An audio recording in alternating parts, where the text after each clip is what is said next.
to order the Clean Energy Development Board meeting. This is our quarterly meeting, and I guess we can do roll call. Director Richardson, Present. Director Van Dam, Present. and Chair Andrews. Present. Great, thanks. So our first item is to approve the minutes from our November meeting. See, those are in your agenda packet.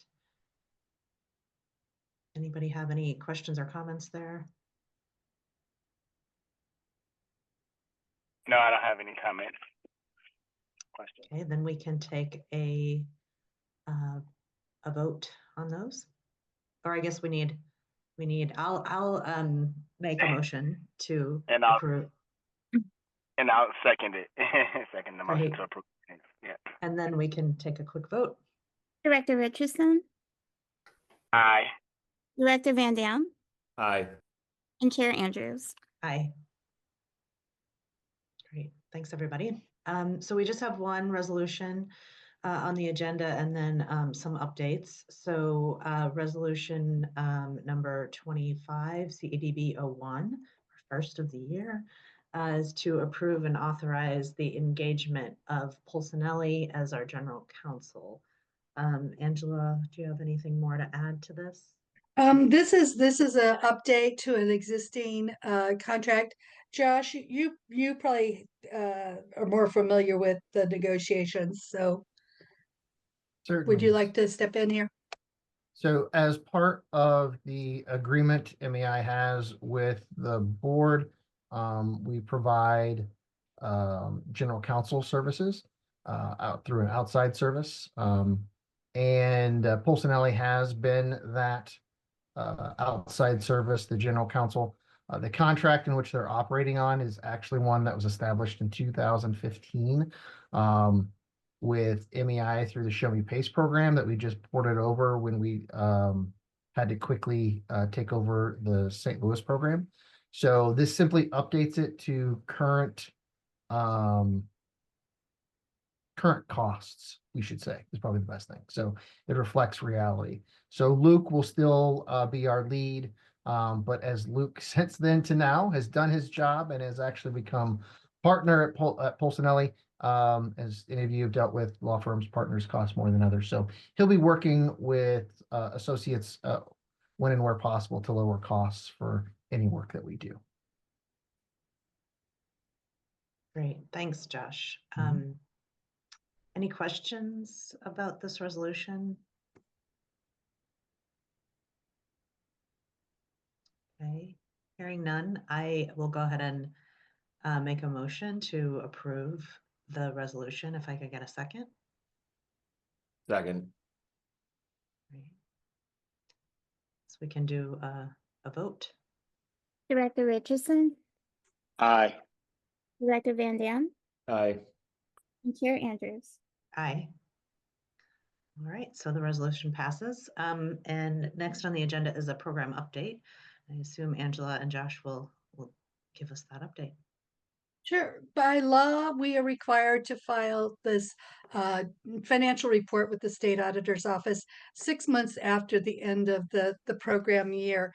Since Set the Pace St. Louis is on a fiscal year, it is due at the end of December for your fiscal year 2024.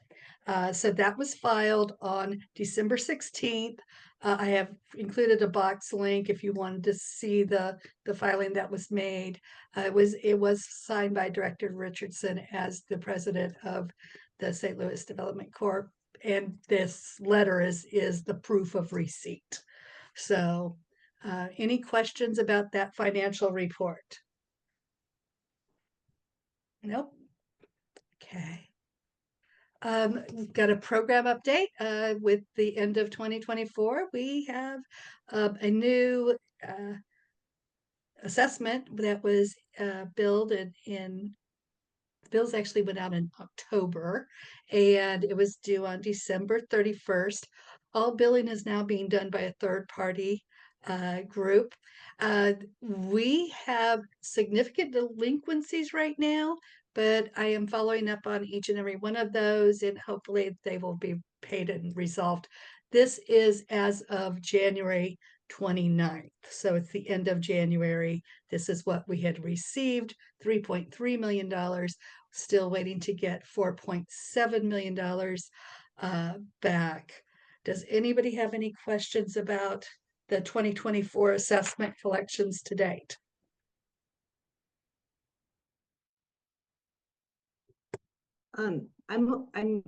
Do we think that some of these have been delinquent for a little while, haven't they? mean, I The looked at only the one that report. has been delinquent for a little while is the Shell building. They have now missed 2 years of payments.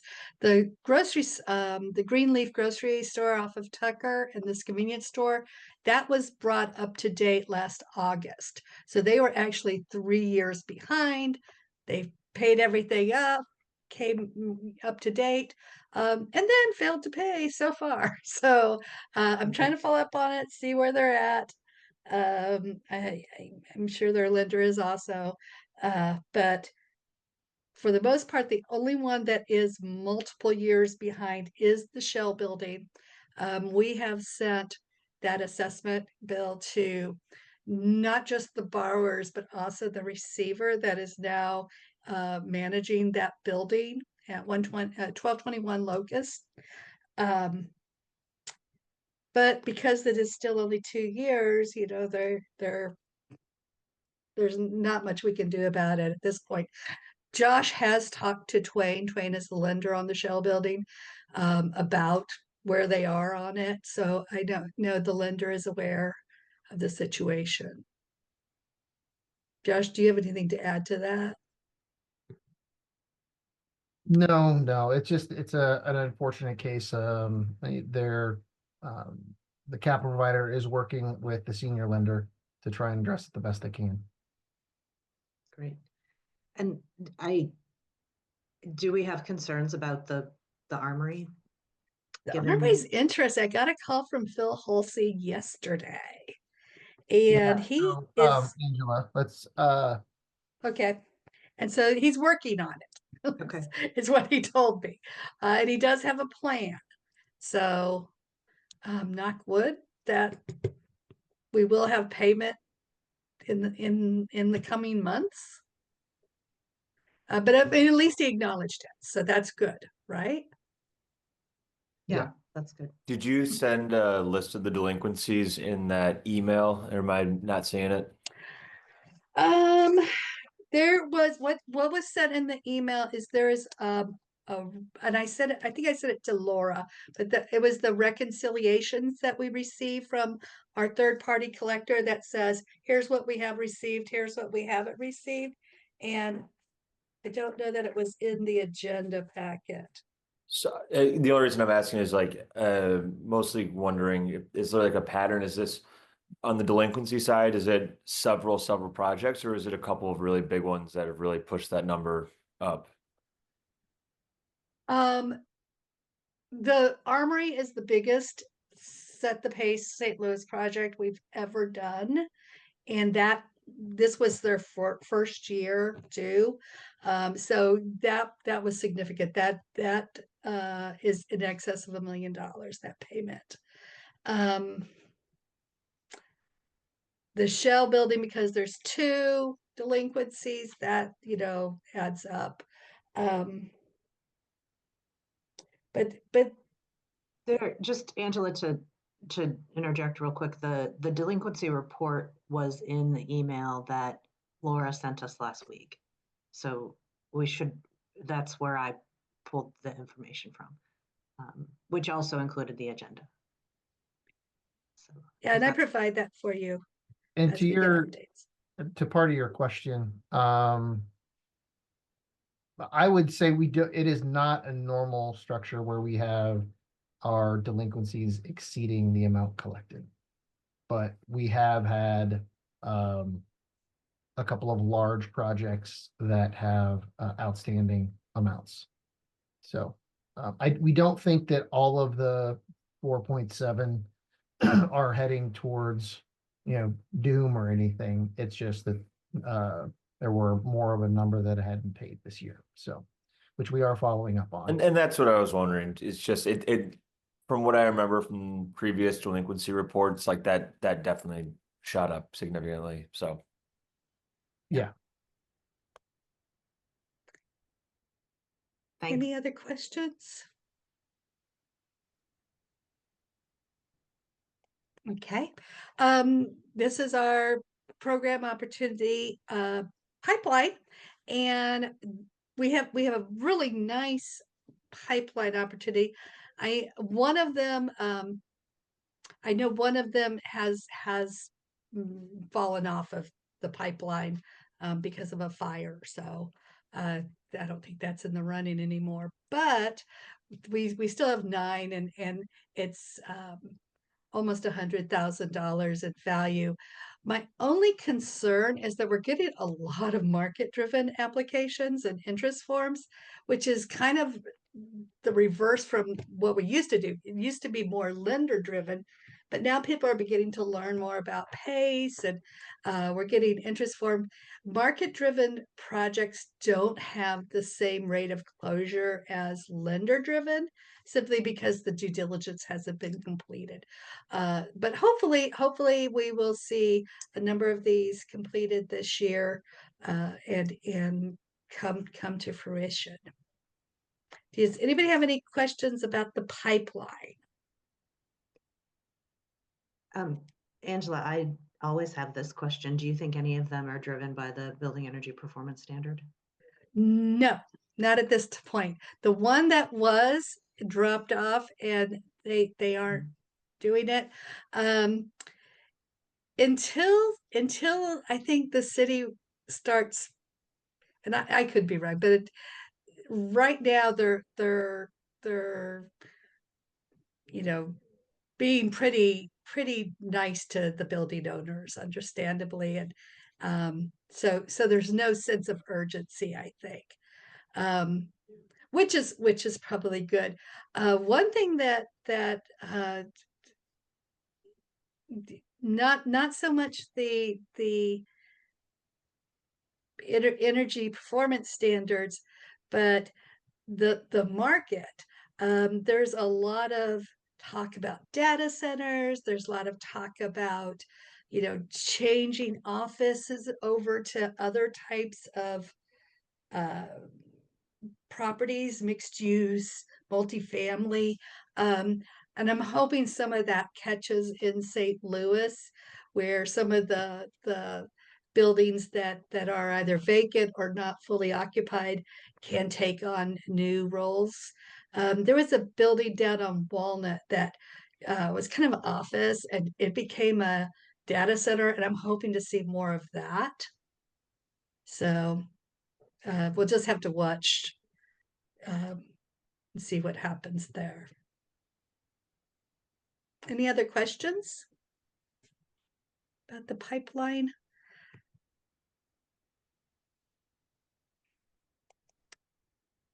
I'm going to update you on the PACE Contractors Network, because we just launched it January, kind of a soft launch with some stuff in the newsletter in December, but really started accepting applications and encouraging people to sign up. And we've actually had 10 applications now. We had our first online trainings. The way we're doing the contractor network, this is an opportunity for area businesses that are designers, engineers, architects, installers, distributors of energy efficient equipment, for them to learn about PACE and to work together to create large scale energy efficiency programs with each other. So hopefully it's going to increase their business, but also provide them with a funding mechanism if the funding is not fully available for their projects. And so we're hoping to get more city projects. We've had really good feedback from St. Louis about, I would say 60% of the applicants are St. Louis based. or St. Louis area based. Gerald is out of North City, I think, but Voss is right downtown. There's a number of other, you know, IFS is St. Louis based. What we're doing is you sign up for this, you have to show proof of insurance that you're, you know, an insured business. You have to verify that you are licensed to operate in Missouri, but we are not charging the $25 application fee.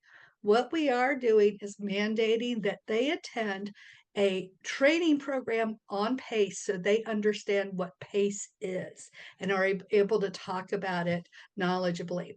So we had our first training, which is always going to be held on the third Wednesday of the month at 2 p.m. And we had 16 individuals. So many of the applicants had more than one employee attend the training. And I know some of them are actually signed up for next month's training or this month's training also. But we hope to have the other applicants that haven't attended the training posted on the website. And then once they do the training, we are doing co-branding on PACE marketing materials and working with them to help them also develop new programs. I'm going to feature a contractor each quarter in the PACE newsletters, just to raise awareness of some of the vendors that are offering services. Ameren has a really fantastic trade ally network, but because of the decline in Ameren incentives, I know a lot of those contractors are concerned about, you know, how are they going to be doing programs. Hopefully this will fill that need a little bit. So if you know any contractors in St. Louis that would benefit from participating in this, send them our way. Okay. Any questions on the PACE Contractor Network? I'm really excited about it. So Josh will tell you, it took me a whole year to do this. That was like one of the first things he told me to do. Okay, so Josh is going to give us a legislative update because there's a lot going on in the State House, and he's on top of that. Thanks, Angela. So if you're not aware, there is PACE legislation again this year. Both are just House bills. One looks that it will be the vehicle to move. They're identical at this point. They extend PACE's terms to 30 years. They allow the districts to pool bond funds or bond funds from projects from other states, which we're currently not authorized to do. For the last month, I've been working with the Missouri bankers on language, and we have approval from them in our collaboration that would, number one, add water conservation in. We're one of the few states that doesn't have that basic component to it. I know a lot of Missourians feel that we're water rich, so it's not a really big issue for water costs, but you know, any cost savings is good. And a vast majority outside of Kansas City and St. Louis, Missourians get their water from groundwater. So it's still a resource to manage, no matter if you're looking at it for availability in the future or dollars.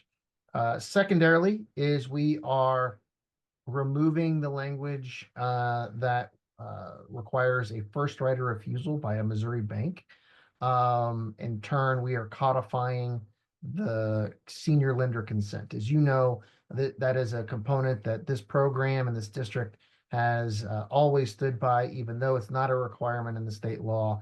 It is something that the bankers are very fond of.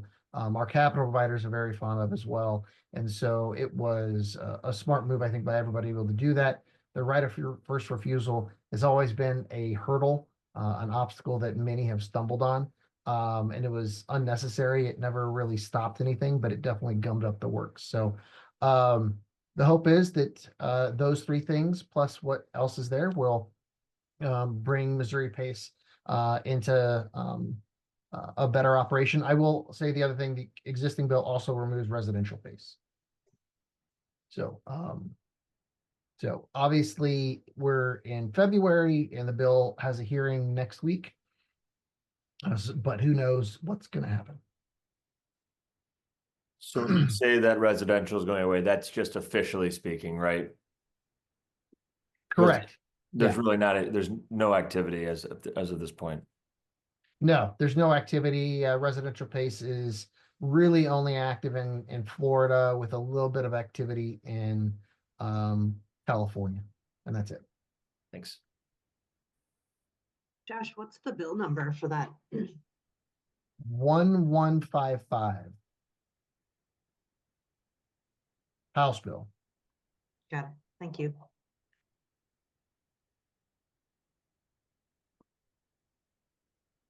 Any other questions? Mhm. So the next meeting, for the next quarter, unless something comes up between now and then where we need more immediate